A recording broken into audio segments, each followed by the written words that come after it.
My ex-wife and I met at the high school she was teaching at, which I attended many years ago. I was invited one year to speak at the commencement. I'm an orthodontist. My wife never signed a prenup at the time. I didn't even consider it. But luckily, I didn't have to pay anything. I've heard so many horror stories of men that make great money and lose it all. I'm no millionaire by any means, but I make significantly more than my ex-wife, especially now since she's lost her job. When I first met my ex-wife, I was very interested. I was still a young, handsome man at 32, just starting my practice with my friend and business partner. Anyway, my ex-wife was gorgeous. The principal introduced me to other speakers and some faculty that day that would be assisting during the commencement. My wife was 27 at the time. Instantly, there was attraction between us both. With my lack of game, as most of you would call it, I didn't flirt. I just kept it professional. But when I started noticing her flirting with me, I couldn't resist. Before the commencement began, I told her we should grab dinner sometime. She, with a smile, said, "Yes." Our first date was one to remember, because I've never had any woman pay on a date before. After, I was asking for the check, but she said she got it. I told her she didn't have to pay for her own food, but she insisted on paying for everything. "Please allow me, it's my pleasure," she said. I was blown away and shocked. We continued dating for months after that, and then became exclusive. It was wonderful. A lot of fun times and amazing memories, but I guess that all changed after 2 decades of marriage. We had 3 girls total, a 24-year-old girl, a 22-year-old girl, and another 20-year-old girl today. Mind you, it was a stressful time for me and the girls getting paternity tests done. Yes, they are all grown, but I was prepared to sue someone if they weren't mine. After raising them their whole lives, even if they weren't biologically mine, I was still going to be their father. My girls hate their mother today and their mother hates me for it, but she brought all of this on herself. She caused this all to happen and ruined everyone's lives. All 3 girls unanimously agree that their mother is disgusting. She ruined the family, and they'll never forgive her for it. Now, I don't believe that they'll never speak to their mother again, especially the youngest. They'll speak to her again. I hope they will. I don't want them to disown their mother because of what she did to me and the family, but still, it's their mother at the end of the day, and they have every right to feel the way that they feel right now, and I don't blame them, and I don't shame them for it either. In 2005, one night in bed, my wife laughed when she said this, "What do you think about an open marriage?" Not saying that I want one, but would you ever do something like that? My response was, "Why would you ask me this?" She said she was just asking because she was curious. I said absolutely not, and asked if she wanted an open marriage. It's so funny hearing all these stories today after doing some searching online and finding video about these things. A lot of these stories resemble my story, at least as far as the initial requests for open relationship or bringing up the topic. But these wives acting as if they have no interest in it is laughable now. So after a while, she brought up the question again, and in return, I asked her what she thought about divorce. She quickly shut up and dropped the topic. Stupid me. I thought I shut it down, but I was wrong. That's a sign of her wanting an open marriage, or she's cheating. Now, do I have evidence that she was cheating at this time? No. I believe she at least wanted to. We're going to fast forward up to the pandemic. This is when I found out everything. I found out my wife had been having an affair with a coworker, another teacher who was also married. They have been sleeping together for 12 years, 12 freaking years, and I had no idea. My wife even got rid of a child of his because she was sure it was his because apparently, at this time, our bedroom was a little non-existent, which is another lesson for anyone. If you and your wife are not having intimate relations, she's more than likely having it with someone else. I personally never strayed and ever wanted anyone else. I loved my wife. I loved my family. I wasn't going to do anything to ruin that. I read just as many stories where men and husbands were cheating as well, and whenever I read those stories, I say, well, maybe I'm just different. I've always drowned myself into work and my family.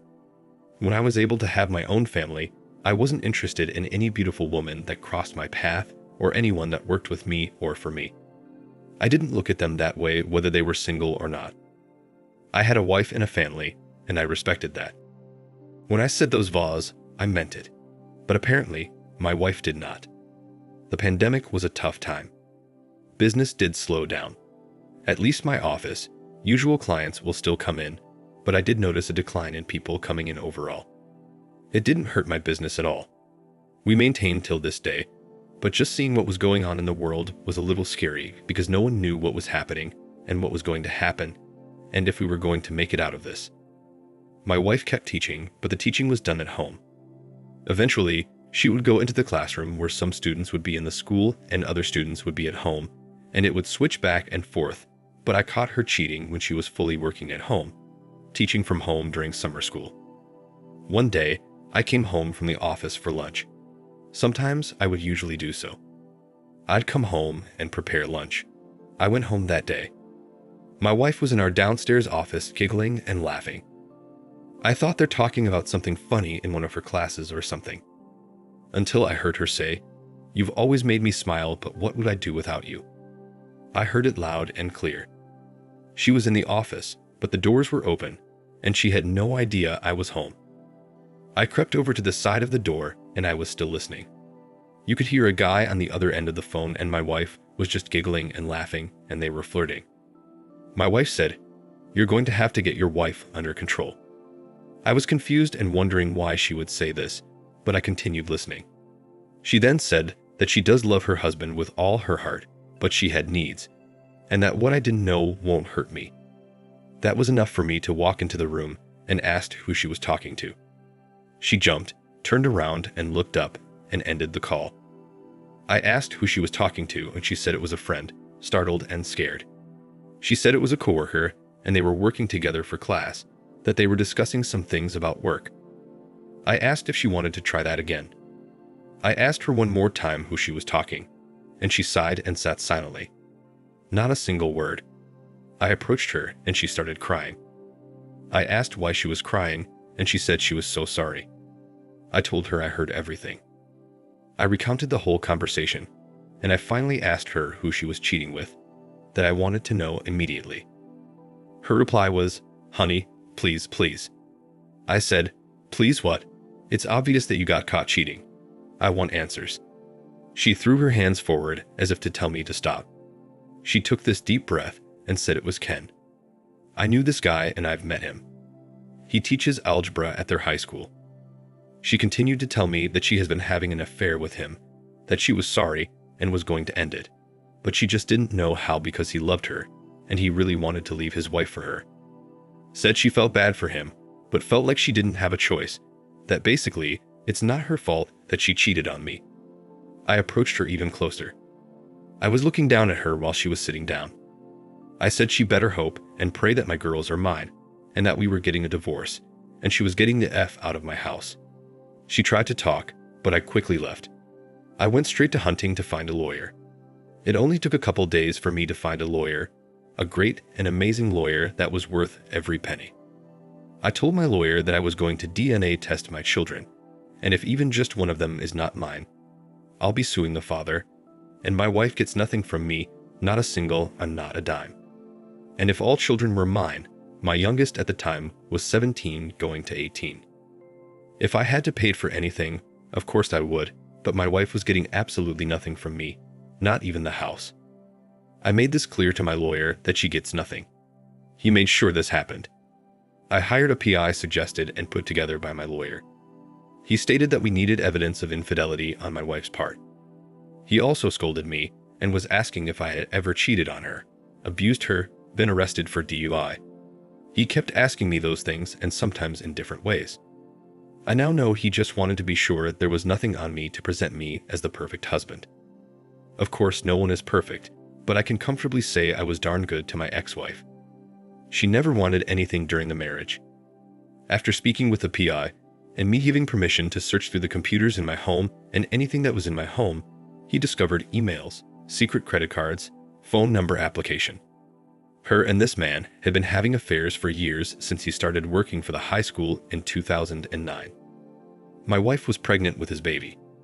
He retrieved documents via email stating the appointment to terminate the kid. Everything. I couldn't believe I was sleeping next to someone who was betraying me. Every night we'd kiss each other, say goodnight, that we loved each other.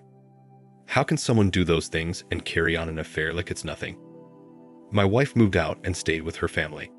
All three of my girls were initially upset with me. Her mother told them a completely different story about what happened.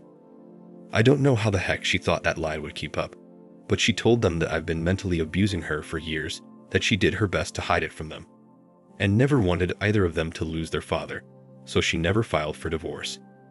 She told them that she had plans to file for divorce once they were all grown and out of the house, and that she was also terrified to divorce me.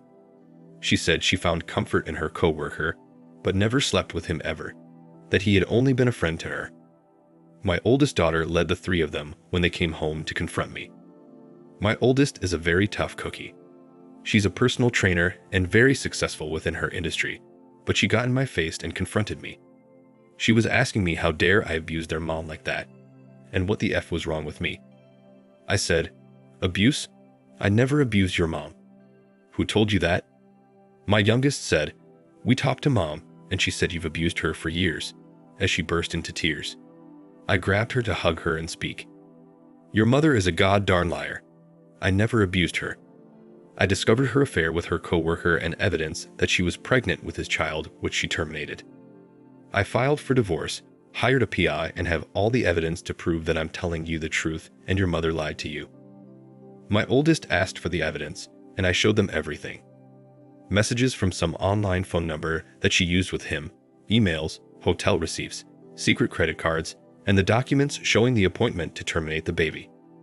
My youngest apologized, but my oldest was even more pissed off. Not at me, though. She was upset with her mother. As she called her, put her on speaker and scolded her for lying. My ex-wife kept up with her story and claimed I was making things up until my daughter said, "We saw that you terminated the baby you had with your coworker. You said that you never slept with him."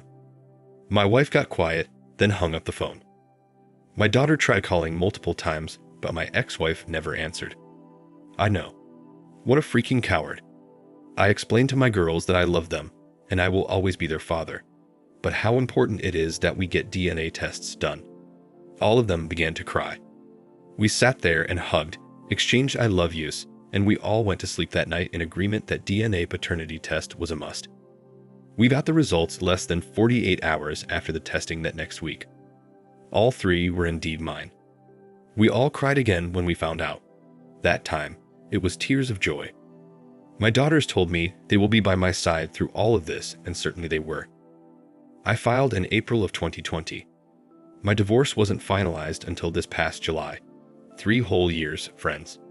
The pandemic slowed things down tremendously. She was unwilling to divorce and delayed the process a couple times.